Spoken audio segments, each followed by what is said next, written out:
बिस्मिल्लाहिर्रहमानिर्रहीम नहमदुहु व नुसल्ली अला मुहम्मद रसूलुल्लाह करीम। ये प्रॉब्लम डिफरेंशियल इक्वेशन के है। Linear differential equation with constant coefficient chapter से है।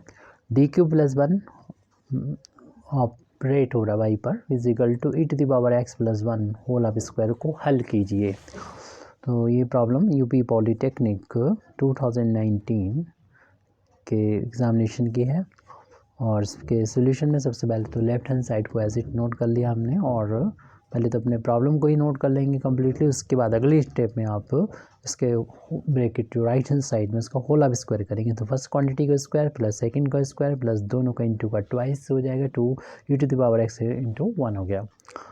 अब ब्रैकेट ओपन करेंगे तो e to the power x का जो है अंदर और ब्रैकेट के बाहर की पावर है उनका मल्टीप्लिकेशन हो के ई के बाद 2x हो जाएगा। 1 का स्क्वायर 1 होता है, 2 इंटू 1 2 हो गया, e to the power x. Left hand side को एज इट लिख दिया। अब ये हमारी ये प्रॉब्लम ये इस तरीके से सॉल्व हो गई। तो ऐसी प्रॉब्लम को सॉल्व करने के लिए हम दो पार्ट में सॉल्व करते हैं। जैसे एक तो कॉम्प्लीमेंट्री फंक्शन, दूसरा पर्टिकुलर इंटीग्रल, दोनों को सम कर देते हैं। y की value in terms of x आ जाती है, इंडिपेंडेंट वेरिएबल x के टर्म में डिपेंडेंट वेरिएबल y की वैल्यू आ जाती है जो कि गिवन डिफरेंशियल इक्वेशन का सोल्यूशन होता है। अब यहाँ पर कॉम्प्लीमेंट्री फंक्शन कैसे फाइंड किया जाए। कॉम्प्लीमेंट्री फंक्शन को फाइंड करने के लिए हमको फाइंड करना होता है, कॉम्प्लीमेंट्री फंक्शन को फाइंड करने के लिए हम निकालते हैं एक्सिलरी इक्वेशन। तो सबसे पहले तो इस डिफरेंशियल इक्वेशन की एक्सिलरी इक्वेशन लिखना है। तो जहाँ पर भी हमको मिलेगा डी यानी y का जो कोफिशिएंट d का फंक्शन होता है, जहाँ पर भी d मिलेगा वहाँ पर m पुट कर देंगे। तो यहाँ पर m का क्यूब है और प्लस 1 इजिकल टू 0। अब यहाँ पर इस m का क्यूब है तो हम इधर हम 1 का भी क्यूब कर सकते हैं, यानी m का क्यूब है प्लस 1 का क्यूब कर देंगे। ऐसा इसलिए कर रहे हैं क्योंकि हम फार्मूला लोग जानते हैं ए क्यूब प्लस बी क्यूब का फार्मूले में दो ब्रैकेट आते हैं। पहले ब्रैकेट a प्लस बी होता है और दूसरे ब्रैकेट में आता है a square minus a b plus का बी स्क्वायर। तो इस फार्मूले का यूज़ करेंगे, यानी एक ब्रैकेट में तो m प्लस 1 आ जाएगा, दूसरे में m का स्क्वायर हो जाएगा माइनस m इंटू 1 हो जाएगा और फिर प्लस का 1 स्क्वायर इजिकल टू 0। तो यहाँ पर दो फैक्टर मिलेंगे और दोनों से m की वैल्यू मिलेगी हमें। बस इसको जब हम 0 के बराबर पुट करेंगे m प्लस 1 को, तो m की वैल्यू -1 एक वैल्यू ये मिल गई, यानी m इजिकल टू -1। और जब हम इस वैल्यू को 0 के बराबर पुट करेंगे यानी m square minus m into 1 m हो जाएगा, प्लस 1 का स्क्वायर 1 इजिकल टू 0। यहाँ से m की वैल्यू को जब फाइंड करेंगे तो इसे क्वाड्रेटिक फार्मूले का यूज़ कर सकते हैं।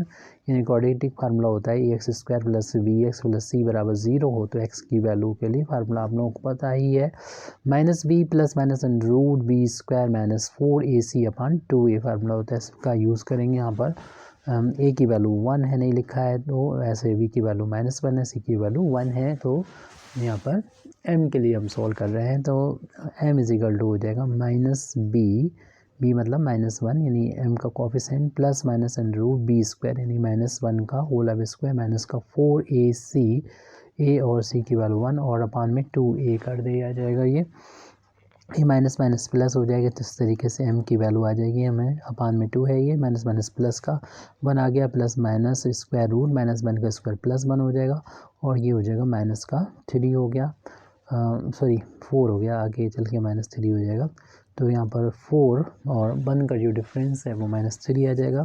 तो m की वैल्यू आ जाएगी, m की वैल्यू आ जाएगी ये अपान में 2 है, 1 plus minus square root minus का 3।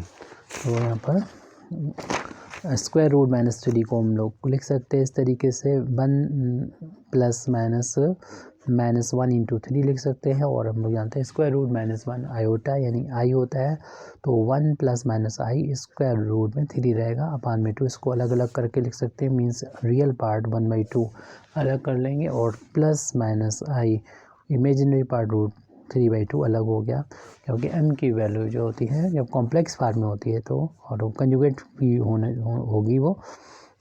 तो कॉम्प्लीमेंट्री फंक्शन इस तरीके से हम लोग लिखते हैं। जो रियल पार्ट होता है वो आप e की पावर में बाहर लिख देते हैं x से मल्टीप्लाई करते हुए और ब्रैकेट में लिखते हैं c1 cos, जो कि हम m की वैल्यू फाइंड कर ली और m की यहाँ पर 3 वैल्यू है। एक वैल्यू हमारी पहले ही फाइंड कर ली थी, -1 आई थी, तो उसके करस्पॉन्डिंग हमें सी एफ और लिखना था, हालांकि बाद में भी लिख सकते थे।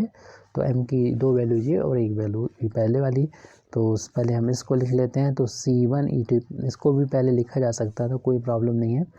तो C1 e की पावर x m की जो वैल्यू और x से मल्टीप्लाई कर देंगे और इसके करस्पॉन्डिंग CF निकालेंगे, जैसे कि अभी हम लिखने जा रहे थे e⁻1/2 x है, यानी जो रियल पार्ट है वो उसमें मल्टीप्लाई, और फिर C1 हो चुका तो C2 से स्टार्ट करेंगे। अगर यहाँ पर हम इसको अगर पहले लेते C1 से स्टार्ट करते और फिर इसको लिखते तो C3 हो जाता।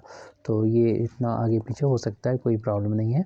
तो कॉस लिखा जाएगा और ये इमेजिनरी पार्ट जो है √3/2 उसमें x से मल्टीप्लाई कर देंगे, प्लस का C3 हो जाएगा, 2 के बाद 3 हो जाएगा और साइन √3/2 x कर दिया जाएगा। इस तरीके से देख रहे हैं कम्प्लीमेंट्री फंक्शन ये आ चुका है। और कम्प्लीमेंट्री फंक्शन के बाद हमें पर्टिकुलर इंटीग्रल की वैल्यू को फाइंड करना, तो 1 जो यहाँ पर d जो कोफिशिएंट होगा, यहाँ पर d का जो y का जो कोफिशिएंट होगा उसको लिखेंगे, यानी d³ प्लस का 1, और इसमें राइट हैंड साइड में जो भी वैल्यू है यानी e⁻2x थी प्लस 1 और प्लस 2 टाइम्स e⁻x, इसको हमने यहाँ पर नोट कर लिया है।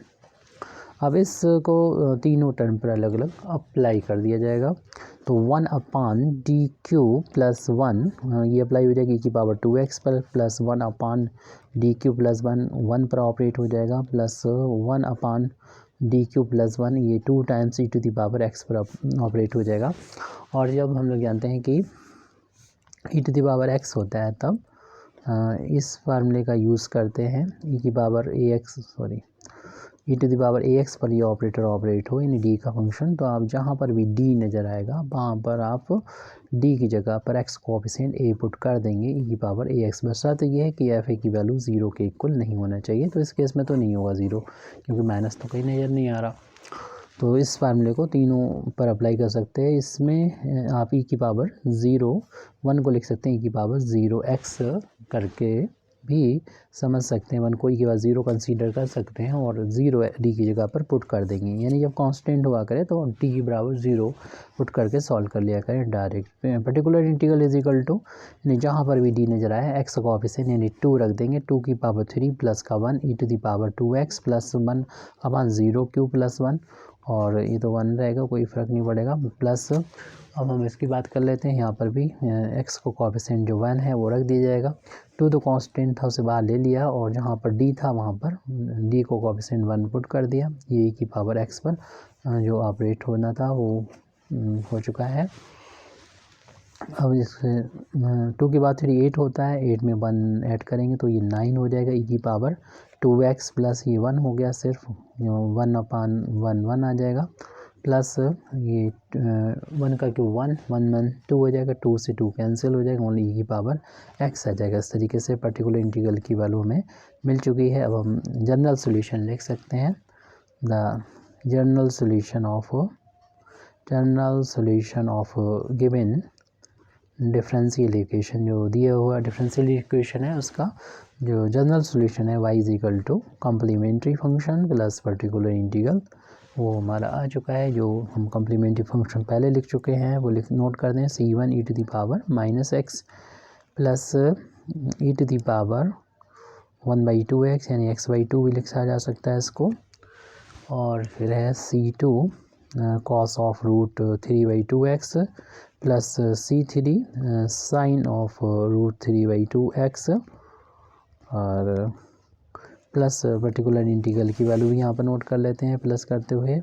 CF के बाद पर्टिकुलर इंटीग्रल की वैल्यू 1/9 e⁻2x प्लस e⁻x पहले लिख दें और 1 को सबसे लास्ट में लिख दें। इस तरीके से हमारे गिवन डिफरेंशियल इक्वेशन का सोल्यूशन आ चुका है ये। Thank you very much Indeed for listening me व आखिर दावाना अल्हम्दुलिल्लाहि रब्बिल आलमीन।